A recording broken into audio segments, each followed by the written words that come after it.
Good morning student. हम लोग पिछले कुछ दिनों से उद्यमी नरेश कविता का अध्ययन कर रहे थे और इस क्रम में हम लोग जो है कविता के लेखक रामधारी सिंह दिनकर जी का परिचय देख चुके हैं और कविता का किस तरह सस्वर वाचन करना है यह भी हम लोग जान चुके हैं और कविता की प्रथम फर्स्ट दो स्टेंजा है इसका भावार्थ भी हम लोग देखे हैं। आइए जो बचा हुआ है उसके भावार्थ को देखा जाए तो आगे की पंक्तियां हैं। प्रकृति नहीं डरकर झुकती है कभी भाग्य के बल से, सदा हारती वह मनुष्य के उद्यम से श्रम जल से। ब्रह्मा का अभिलेख पढ़ा करते निरुद्यमी प्राणी, धोते वीर कुवंक भाल का बहा भ्रुवों से पानी। भाग्यवाद आवरण पाप का और शस्त्र शोषण का, जिससे रखता दबा एक जन से भाग दूसरे जन का।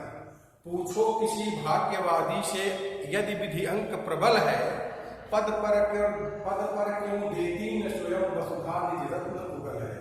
उपजाता क्यों विभव प्रकृति को सींच सींच वह जल से, क्यों न उठा लेता निज सिंचित कोष भाग्य के बल से। एक मनुष्य संचित करता है अर्थ पाप के बल से, और भोगता उसे दूसरा भाग्यवाद के छल से।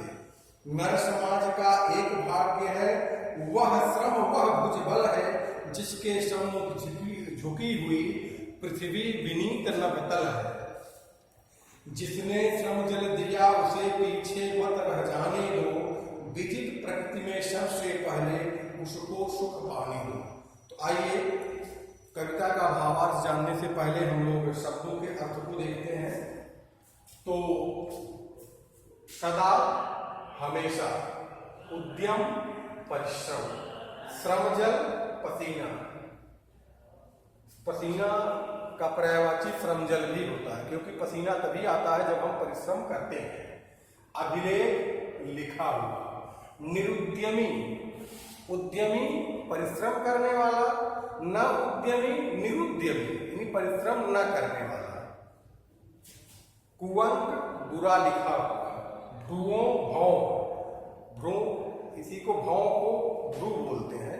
जहां अधिक परिश्रम करते हैं तो भ्रुवों पर भौहों पर पसीना निकल आता है स्वाभाविक रूप से। और सामान्यता ऐसी मान्यता है कि तकदीर, लोग कहते हैं भाग्य लिखा हुआ, मस्तक में लिखी हुई रेखाएं ही भाग्य कहलाती है। तो कभी यहाँ यही शब्द के माध्यम से स्पष्ट करना चाहता है कि जो उद्यमी मनुष्य हैं वे अपने भावों के जल से अपने बुरे भाग्य को भी धुल देते हैं, अर्थात वे अपने परिश्रम से अपने भाग्य को भी बदल लेते हैं। तो भ्रुवों मतलब भाव, आँख के ऊपर जो बाल है इसे भाव बोलते हैं। और सामान्यतः जब हम परिश्रम करते हैं तो भावों के ऊपर स्वाभाविक रूप से पसीना हो जाता है।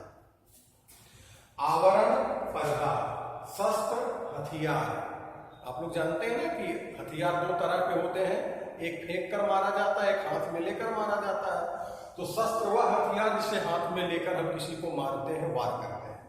और अस्त्र वह होता है जो दूर से फेंक कर मारा जाता है, जैसे भाला इत्यादि सब अस्त्र में आते हैं। और शस्त्र तलवार है, मतलब वह हथियार जिसे हम हाथ में लेकर किसी के ऊपर हमला करते हैं, किसी के ऊपर वार करते हैं, उसी को शस्त्र बोलते हैं। शस्त्र मीन्स हथियार। शोषण, अधिक काम लेना। शोषण से तात्पर्य है कि अगर किसी व्यक्ति से हम नियम विरुद्ध तरीके से अत्यधिक कार्य ले रहे हैं, उसे उचित पारिश्रमिक नहीं दे रहे हैं, तो यह एक प्रकार से शोषण कहलाता है। जन लोग, भाग्यवादी भाग्य को मानने वाला। विधि अंक ब्रह्मा का लिखा। विधि मीन्स ब्रह्मा, अंक मीन्स लिखा हुआ। तो विधि अंक ब्रह्मा का लिखा। प्रबल ताकतवर। वसुधा पृथ्वी, निज अपना। विभव संपत्ति, संचित इकट्ठा करना। अर्थ धन। भाई अर्थ जो है यह अनेकार्थक शब्द है। अर्थ मीन्स मीनिंग भी होता है, अर्थ मीन्स धन भी होता है। यहाँ अर्थ से तात्पर्य धन से है। छल धोखा। भुजबल भुजाओं की शक्ति। श्रमजल पसीना। अरे भाई जब हम परिश्रम करते हैं तभी तो पसीना होता है, सामान्यतः पसीना नहीं होता, तो गर्मी के कारण होता है या मौसम समशीतोष्ण है, न गर्मी है न ठंडी है, तो हमें पसीना नहीं होगा। पसीना तब होगा किसी भी मौसम में, जब हम श्रम करते हैं तब पसीना होता है। इसीलिए पसीना का एक पर्यायवाची श्रम जल भी है। श्रम जल, या फिर यहाँ भी श्रम जल दिया, श्रम जल का मतलब पसीना होता है। प्रश्मेद, पसीना, श्रम जल, ये सब एक दूसरे के समानार्थी है। विजित जीती हुई। तो आइए भावार्थ देखा जाए। प्रकृति नहीं डर कर झुकती है कभी भाग्य के बल से, सदा हारती वह मनुष्य के उद्यम से श्रम जल से। ब्रह्मा का अभिलेख पढ़ा करते निरुद्यमी प्राणी, धोते वीर कुंवक भाल का बहा भ्रुवों से पानी। प्रस्तुत पंक्तियों में कविराम धारी सिंह दिनकर जी कहते हैं कि यह प्रकृति कभी भी डर कर नहीं झुकती है। किसके डर से? भाग्य के डर से। यह नहीं है कि भाग्य में हमारे लिखा हुआ है यह चीज मिल जाएगा, प्रकृति में दे देगी। सामान्यतः आप यह सोचिए, अगर कोई किसान यह कह दे कि भाई अनाज पैदा हो रहा है, मेरे भाग्य का प्रारब्ध है, यह मेरा प्रारब्ध है कि मेरे खेत में अमुक अनाज इतना होगा, वह परिश्रम न करे, बीज न बोए, तो क्या अनाज हो सकता है? नहीं हो सकता है। यानी प्रकृति जो है भाग्य के बल से नहीं झुकती है, उसके लिए आपको श्रम करना पड़ेगा। प्रकृति नहीं डर कर झुकती है कभी भाग्य के बल से। अर्थ यही हुआ कि यह प्रकृति कभी भी भाग्य के बल से नहीं झुकती है, भाग्य से नहीं डरती है, डर कर नहीं झुकती है। प्रकृति नहीं डर कर झुकती है कभी भाग्य के बल से। यह प्रकृति कभी भी भाग्य के बल से डर कर नहीं झुकती है। अर्थात इस प्रकृति में हम उस चीज को तभी प्राप्त कर सकते हैं जब हम परिश्रम करेंगे। उदाहरण के तौर पर अगर कोई किसान यह कह दे कि धान का समय है, मेरे अमुक खेत में इतना धान होता है, तो हम क्यों उसमें रोपाई करें, हमारा धान हो जाएगा जो हमारे प्रारब्ध में है। तो क्या ऐसा होगा? नहीं होगा भाई। उसके लिए उसे समय पर बीज बोना पड़ेगा, देख रेख करना पड़ेगा, जल देना पड़ेगा, खाद पानी देना पड़ेगा, तब उसे अनाज की प्राप्ति होगी। अर्थात यह प्रकृति भाग्य के बल से डरकर नहीं झुकती है, इसे झुकाया जा सकता है। कैसे? परिश्रम से। सदा हारती वह मनुष्य के उद्यम से श्रम जल से।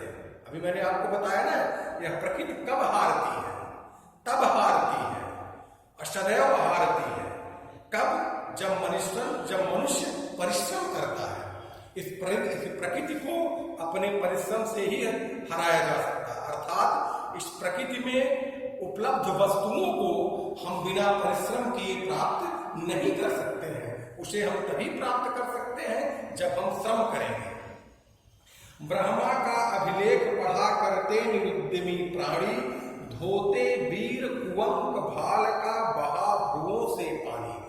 कभी आगे कहते हैं कि जो निरुद्यमी मनुष्य है वे ही ब्रह्मा का अभिलेख पढ़ा करते हैं। अर्थात जो निरुद्यमी मनुष्य हैं वे ही जगह जगह ज्योतिषियों के पास जाकर अपने भाग्य को पढ़वाते हैं, बचवाते हैं, भाग्य के विषय में जानते हैं।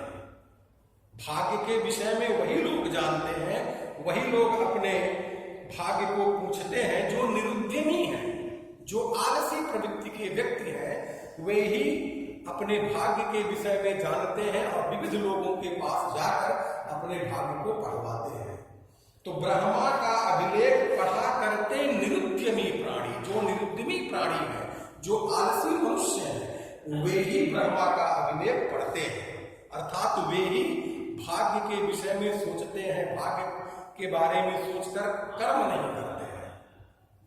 धोते वीर कुंवक भाल का बहा भ्रुवों से पानी। जो वीर होते हैं, वीर से तात्पर्य यहाँ जो परिश्रमी होते हैं, वे अपने भाग्य में लिखे हुए बुरी चीजों को भी अपने परिश्रम से बदल देते हैं। अर्थात कवि यहाँ यह कहना चाहता है कि जो उद्यमी मनुष्य हैं वे अपने उद्यम के माध्यम से अपने बुरे भाग्य को भी सौभाग्य में बदल लेते हैं। कवि आगे कहते हैं कि भाग्यवाद